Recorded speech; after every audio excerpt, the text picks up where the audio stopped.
हरे कृष्णा। मैं गौरांगी कृष्णदास जी आज आपके लिए एक छोटी सी कथा लेके आई हूँ कि जीवन में सत्संग का, सत्संग की छाया का और गुरु का क्या स्थान है। आज की कथा है, बहुत ही ध्यान से सुनिएगा और आपको समझ में आएगा कि गुरु का हमारे जीवन में कितना बड़ा योगदान होता है हमें एक सर्वश्रेष्ठ इंसान बनाने के लिए। घटना कुछ इस प्रकार की है, जिस तब की है जबकि उस समय में गुरुकुल के प्रचलन हुआ करते थे। वहां पर गुरुकुल में क्या होता था कि 25 साल तक लोग ब्रह्मचर्य का पालन करते हुए अपने गुरु के मार्गदर्शन में जीवन को जीते थे। उस गुरु का नाम था राधे गुप्त। राधे गुप्त जो थे अपने शिष्यों से बहुत प्रेम करते थे और राधे गुप्त का उम्र भी ज़्यादा हो गया, तो उन्होंने सोचा कि अब मेरी बेटी बड़ी हो गई, उनको एक बेटी भी थी, बड़ी हो गई है तो उसे मुझे किसी सुयोग्य वर से शादी करनी होगी। तो उन्होंने सोचा कि कहीं और मैं वर को ढूंढूं, उससे बेटर कि मैं अपने शिष्यों में ही अपनी बेटी के लिए वर ढूंढूं। तो उन्होंने सोचा कि क्यों ना इनकी परीक्षा ली जाए। गुरु ने कहा कि मुझे अपनी बेटी की शादी करनी है और शादी के लिए आप लोगों को सहयोग करना है। ये सारे शिष्यों को बुला, लेकिन अब उसके लिए सहयोग करना है, आप कहीं से भी कुछ भी लाओ, लेकिन भले उसके लिए आपको चोरी ही क्यों ना करनी पड़े, लेकिन हमें आप सामग्री ला के दीजिए शादी के लिए। सारे शिष्य सोचे कि गुरु ने अगर ऐसी आदत दी है, आज्ञा दी है, तो हमें तो पालन करना पड़ेगा, पालन करना ही चाहिए, क्योंकि गुरु ने बोला है कि हम चोरी करके भी लाके सामान को दें। तो बहुत सारे शिष्य जो थे गुरु जी के, राधे गुप्त जी जो थे, उनके जो सारे शिष्य थे, बहुत सारे शिष्य गए। लेकिन हाँ, गुरु ने एक बात और बोली थी कि आपको चोरी करते हुए कोई भी ना देखे और आप ला सकते हैं सामग्री। ठीक है, सारे शिष्य निकल गए। कभी कोई, कभी कोई, कभी कोई सामान चोरी कर करके लाते थे और ला के गुरु जी को देते थे, राधे गुप्त जी को। वो सारे सामग्री को उठाकर एक जगह बड़े से स्थान पे रखते जा रहे थे, क्योंकि उनका तो विचार कुछ और था। देखा कि एक शिष्य उनका जो था वो एक कोने में बैठा हुआ था, वो कहीं नहीं गया। उसका नाम था रामानुज। रामानुज कहीं नहीं गया। वो उससे पूछे कि तुम क्यों नहीं गए। रामानुज से पूछा कि तुम क्यों नहीं गए सामग्री लाने के लिए। तो उसने बोला कि गुरु जी, आपने कहा है कि चोरी भले ही करो लेकिन तुम कोई दिखे नहीं, तुम्हें कोई देखे नहीं। पर गुरु जी, ऐसा कैसे हो सकता है? मैं कहीं भी चोरी करने जाऊं तो सबसे पहले तो मेरी निगाह, मेरा मेरा नजर, मेरी अंतरात्मा, मेरे कृष्णा सभी तो देख लेंगे। ऐसी कोई भी जगह नहीं है जहाँ की इन चीजों को मैं छुप सकूं, इन चीजों से।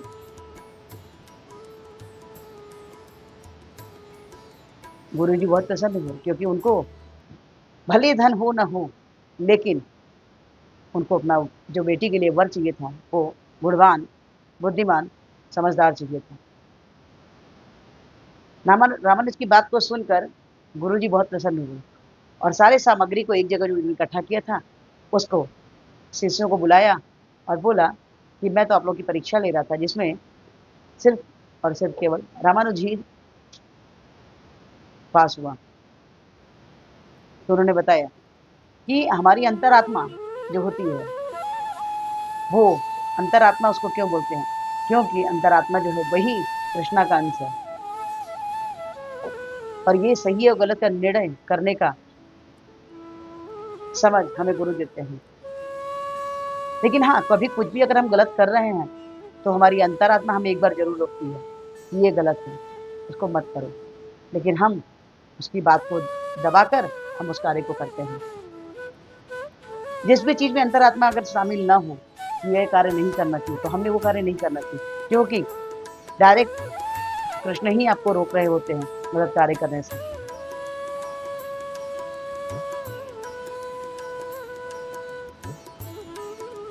जो गुरु ने थे वो प्रसन्नतापूर्वक रामानुज से अपने बेटी की शादी करी और वो बहुत खुश हुए कि मैं एक समझदार,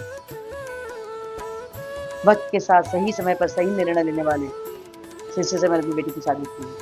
और जो भी सामग्री था उन सभी को उन्होंने इकट्ठा किया और सारे शिष्यों को बुलाकर बोला कि जिस जिसके यहाँ से आप ये लाए थे उसको वहाँ पहुँचा दीजिए और उनसे क्षमा मांगिएगा और कहिएगा ये तो मैंने अपने गुरु की आज्ञा पे किया था, क्योंकि मेरे गुरु जी ने मेरी परीक्षा ली थी।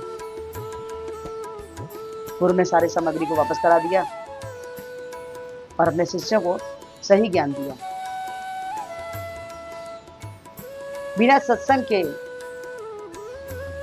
बिना गुरु के हमें ज्ञान नहीं हो सकता, असंभव। क्योंकि चाहे हम कितने भी आधुनिक क्यों ना हो, चाहे पुराने जमाने समय के ही क्यों ना हो, लेकिन ज्ञान हमें माँ, सबसे पहले गुरु हमारी माँ होती है, पिता होते हैं, उसके बाद गुरु होते हैं। अब गुरु अगर ज्ञान न दिए, न हम उसे ग्रहण करें, तो हम जरूर भटक सकते हैं। इसलिए जीवन में सत्संग का, कृष्णा का, गुरु का होना बहुत अनिवार्य है। ये छोटी सी कथा आपको कैसी लगी? अगर अच्छी लगी हो तो प्लीज़ लाइक कीजिए, शेयर कीजिए, सब्सक्राइब कीजिए और इस वीडियो को चुने विनम्र प्रार्थना कि हमारे पृथ्वी चले प्रभात में हरे कृष्ण नाम जपने के लिए बोले थे कुछ इस प्रकार से है, हरे कृष्ण कृष्ण कृष्ण हरे हरे, हरे राम राम राम हरे हरे। तो हरे कृष्ण महामंत्र जपिए और कृष्णा के सबसे प्रिय बच्चे बन जाइए। प्लीज़ प्लीज़ प्लीज़ आज से एक माला जपिए, अच्छा लगा दो दो, 2 से 4, 4 से 6, 6 से 8, 8 से 16, जैसे 16 माला पे आते हैं कृष्णा के मित्रों कृपा के पात्र हो जाते हैं। तो प्लीज़ एक माला आज से ही चालू कीजिए। हरे कृष्णा, राधे राधे।